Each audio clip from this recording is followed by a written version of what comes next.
হে বরকাতু। প্রথমে বলবো, যারা অনেকে আমলে ব্যর্থ হয়েছেন, ধরা খেয়েছেন, শুধু তাদের জন্য আজকের এই গুরুত্বপূর্ণ ভিডিও নিয়ে আমি উপস্থিত হয়েছি।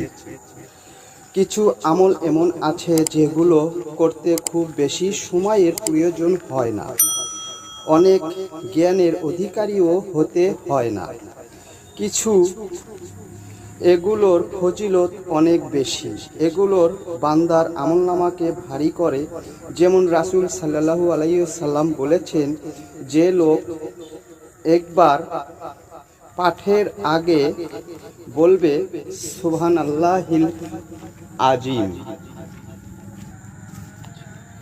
আল্লাহর কাছে দোয়া করতে যা ধারণা দিতে কোনো মাধ্যমের প্রয়োজন হয় না, বরং নিজের অন্যায় বা গুনাহের জন্য নিজের আল্লাহর কাছে ক্ষমা চাওয়া, যে ব্যক্তি ক্ষমার মানসিকতা দিয়ে আল্লাহকে ডাকবে।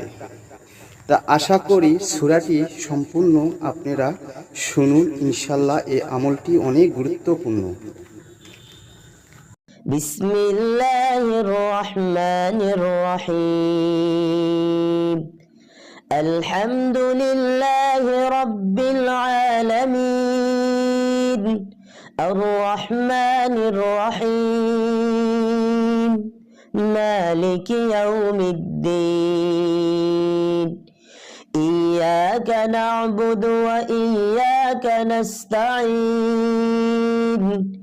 اهدنا الصراط المستقيم، صراط الذين أنعمت عليهم غير المغضوب عليهم ولا الضالين.